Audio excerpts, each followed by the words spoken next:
क्या दुनिया की जो सबसे बड़ी समस्याएं हैं, जैसे कि गरीबी और भूखमरी, ये सब प्राकृतिक हैं या फिर इन्हें जानबूझकर बनाया गया है?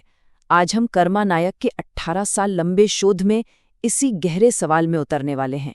ये अपने आप में एक बहुत ही चौंकाने वाला दावा है और शोधकर्ता कर्मा नायक का पूरा काम इसी एक विचार के इर्द गिर्द घूमता है।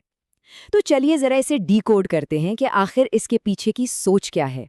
तो इस पूरी सोच की शुरुआत होती है एक ऐसी दुनिया की तस्वीर से जो उथल-पुथल से भरी है, और इसकी नींव रखी गई है कुछ खास वैश्विक घटनाओं पर। अब देखिए, ये सिर्फ अलग-अलग खबरें नहीं हैं। स्रोत के मुताबिक ये सभी घटनाएं एक बड़े पैटर्न का हिस्सा हैं, एक सोची समझी अराजकता जिससे कुछ चुनिंदा लोगों को फायदा होता है। तो सवाल ये है कि इन सब के पीछे कौन है? स्रोत की माने तो इन सभी समस्याओं की जड़ में एक ही ताकतवर समूह है, जिसे नाम दिया गया है सिंडिकेट। तो ये सिंडिकेट आखिर है क्या? देखिए, इसे किसी एक देश या संगठन की तरह नहीं बताया गया है, बल्कि एक शिकारी सोच, एक मानसिकता के तौर पर समझाया गया है। सोचिए, अगर कहीं जंग होती है तो हथियार बेचकर कौन कमाता है? या जब कोई आर्थिक संकट आता है तो कुछ लोग और भी अमीर कैसे हो जाते हैं? बस स्रोत के अनुसार यही है सिंडिकेट के काम करने का तरीका। अब ये स्लाइड जो दिखा रही है वो वाकई में चौंकाने वाली है। ये बताती है कि कैसे मुट्ठी भर लोग, मतलब दुनिया की सिर्फ 1% आबादी 90% संसाधनों पर कब्जा जमाए बैठी है, जबकि बाकी की 99% आबादी बहुत ही सीमित साधनों के लिए संघर्ष कर रही है। ये सिर्फ एक आंकड़ा नहीं, ये एक पूरी व्यवस्था है। तो सवाल ये उठता है कि अगर ऐसी कोई व्यवस्था सच में है, तो क्या किसी ने इसे समझने और दुनिया के सामने लाने की कोशिश भी की है? और यहीं पे कहानी में एंट्री होती है कर्मा नायक की, जिन्होंने अपनी जिंदगी का एक बहुत बड़ा हिस्सा इसी छिपी हुई व्यवस्था को डिकोड करने में लगा दिया। 18 साल ये कोई छोटा मोटा वक्त नहीं है। ये लगभग 2 दशकों की कड़ी मेहनत, गहरे शोध और लगन का नतीजा है, जो कर्मा नायक के निष्कर्षों को एक ठोस आधार देता है। तो इस लंबी और गहरी रिसर्च का नतीजा क्या निकला? वो नतीजा है एक किताब जिसका टाइटल है भगवान, प्रकृति ही परमेश्वर है, जो उनके पूरे दर्शन की रूपरेखा हमारे सामने रखती है। चलिए अब उनके कोर फिलॉसफी को समझते हैं और देखते हैं कि ये दुनिया को देखने का कौन सा नया नजरिया हमारे सामने रखती है।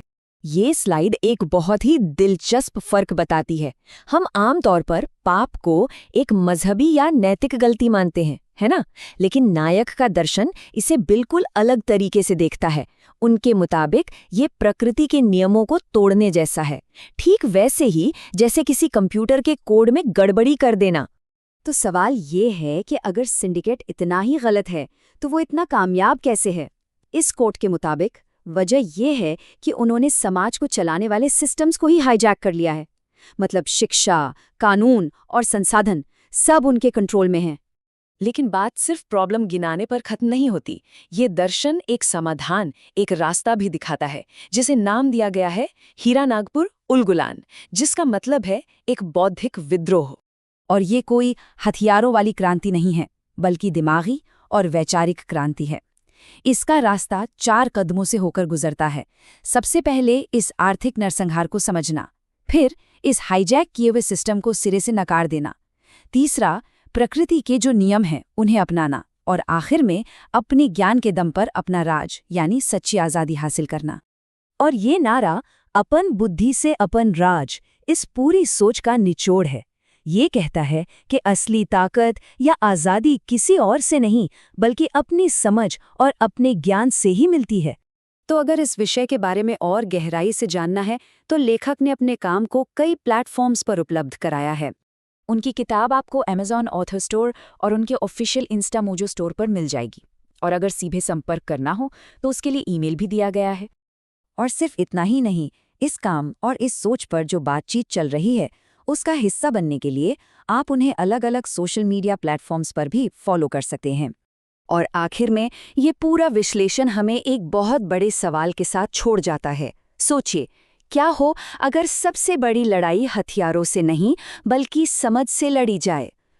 स्रोत के मुताबिक असली ताकत दुनिया को वैसे देखने में नहीं है जैसा उसे दिखाया जाता है, बल्कि उसे वैसे समझने में है जैसी वो असल में है।